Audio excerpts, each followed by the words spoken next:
lulutuin natin pinangat na isda, lalagyan natin ng tanglad, lalagyan natin ng kalamansi, at lalagyan natin ng bawang. So una sa lahat, timplahan muna natin yung ating isda. So lalagyan natin ng tanglad, yung may tiyan ng isda. Yan, para maging malasa. Tapos, aasinan natin ng konti. Yan, lagyan nyo na ng asin yung inyong isda. Yan, para may lasa siya. Konting asin lang kasi mamaya titimplahan pa natin siya ng patis.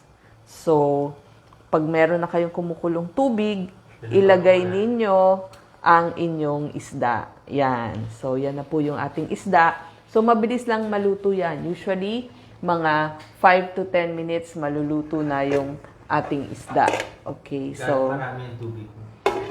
Ginawa ko, depende po kung gusto nyo masabaw. Ito ginawa ko isang tasang tubig dun sa ating isang isda. Ang isda natin, pwede tayong pumili ng lapu-lapu, maya-maya, pompano, kung ano po yung mabibili nyong mura dun sa inyong palengke. Pwede din tilapia. So, tilapia, lapu-lapu, apahap, maya-maya, pampano. Pwedeng buo. Ito, pwedeng buo. Or pwede din ipaposta nyo. Ibig sabihin, papaslice nyo. So, lagyan ng konting tubig, 1 cup. Pwede din steam. Kaya lang, sa Pilipino, pag sabing steam, parang kahirap. Kahit ako, hirap na hirap mag-steam eh. Yung pasingaw lang. So, mas gusto ko na lang, lagyan ko diretso ng tubig. Tapos, pakuluan ko. So, habang nagpapakulo kayo ng isda, gagawa na tayo ng ating sauce. Ito po yung medyo masarap dyan. Okay? Yung ating sauce, nagpiga po ako ng 4 o 5 kalamansi. Pero, kung meron kayong dayap sa likod bahay, pwede din. Yung dayap, mas malaki lamang sa kalamansi. Ito po kasi yung dayap ko medyo nag-yellow na. Usually po, ang dayap nag-i-start as green. Pero pag tumatagal, nagiging yellow. Meron din tayong mga Baguio lemons, kung tawagin, pwede din ho yan. Pwede din yung lemon talaga na nabibili sa inyong mga grocery. So, pinakamadali, magtanim na lang ng kalamansi dun sa likod bahay. So, kung malaki yung kalamansi nyo, mga 5 kalamansi. Ito yung sauce na ilalagay natin. Ito na. So, ginawa ko na o piniga ko na yung ating kalamansi. Pero ngayon, ginamit ko yung lime, dayap, o minsan kasi mas iba. So, yung lime or dayap, lalagyan natin ng bawang. So, tinadtad natin 3 butil ng bawang. Yan. I-mix natin, ha. Tapos, lalagyan natin ng patis. So, usually, mga 3 kutsara. Depende kung i-mix nyo. Yan. Tansya. Tapos, lalagyan natin ng sugar din. Asa yung sugar? Oo. Ito yung timpla natin eh. Pwedeng white sugar or brown sugar. Yan. 1 teaspoon. Oo.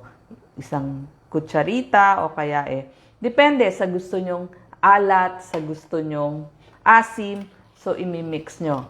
Pwede nyong lagyan ng konting tubig para hindi naman ganun kaasim. Yan. So, nagka-sauce na.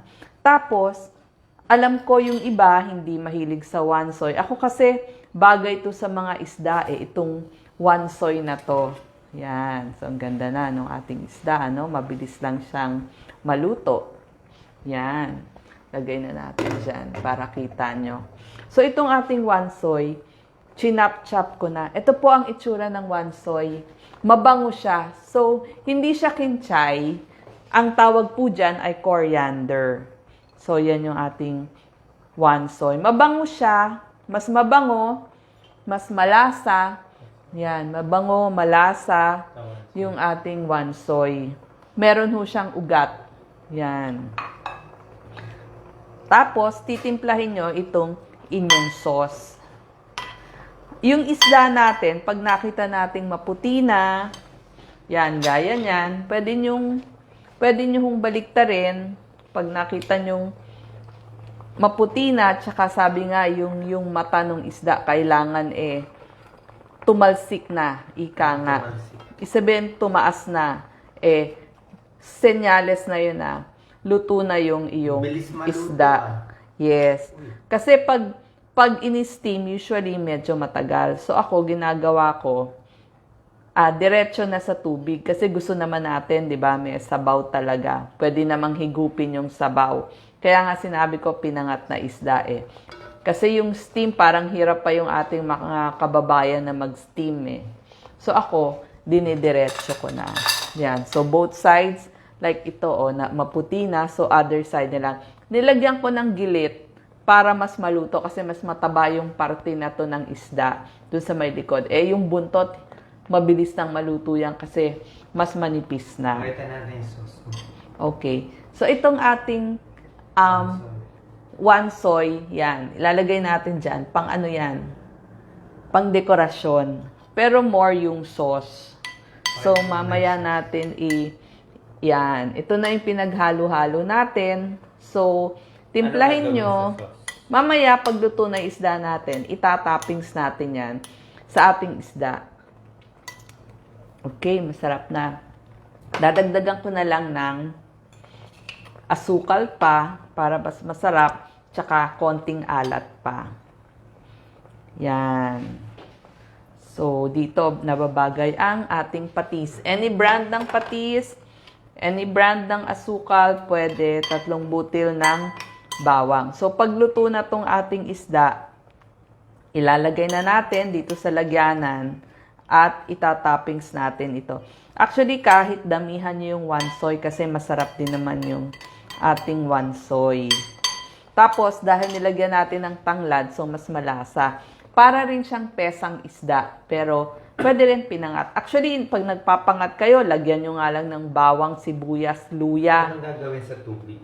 Tsaka, pwede nyo pong inumin, soup po yan. Yung iba sinasama na rin kung gusto nila mas may soup yung inyong niluluto. So, bakit gusto natin ng isda? Kasi po, yung isda ay nagpapababa ng risk ng heart attack at saka stroke. May malakihang pag-aaral, 40,000 kalalakihan sa Amerika.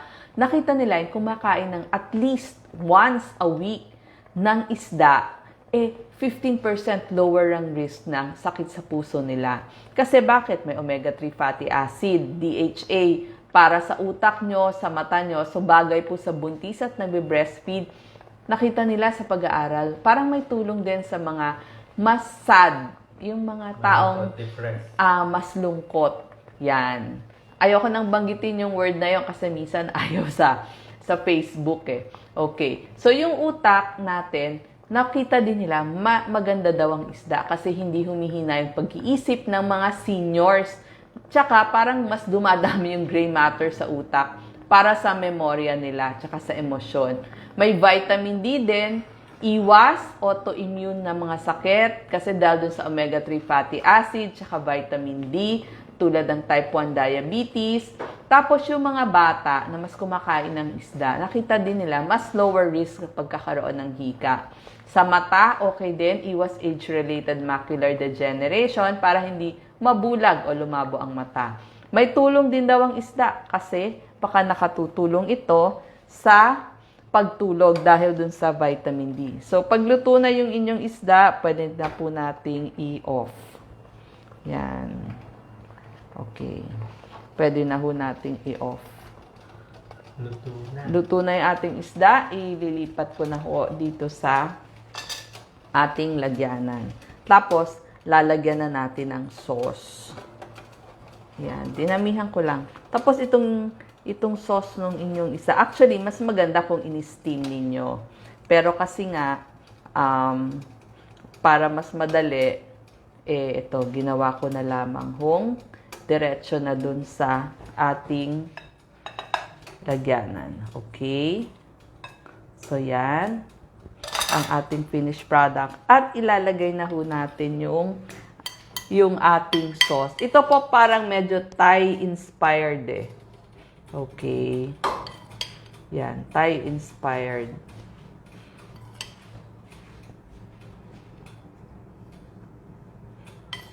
Okay. Yan. So, itoppings lang natin. Masarap po ang magiging lasa nito. Manunuot po ito dun sa inyong isda. Actually, yung sauce niya, pwede nating idagdag dito para mas maging malasa. Pero anyway, pinakita ko na lang muna itong ating finished product. Simutin natin, sayang naman yung ating sauce. Yan. Medyo Thai-inspired tong ating ginawa. Yan. Actually, yung iba, talagang nilalagyan din nila ng sabaw. Meron pang recipe nga akong nakita. Imbis na plain water yung ginamit nila, pwede din yung sabaw ng manok, chicken. Yung mga nabibiling ready-made chicken, pero wala naman yan lagi sa kusina natin eh. So, ito na lang sabaw ng isda ang isasama natin. So, mamaya po ilalagay ko dito yung sabaw ng isda. Gusto ko lang ipakita sa inyo gaano kaganda yung naging finished product So, nito. kailangan ka ng sabaw. Kung gusto nyo mas masabaw, okay din. Yung iba, para mas malasa yung sabaw, nilalagyan niya ng yung sa chicken, yung chicken soup, chicken broth, yon.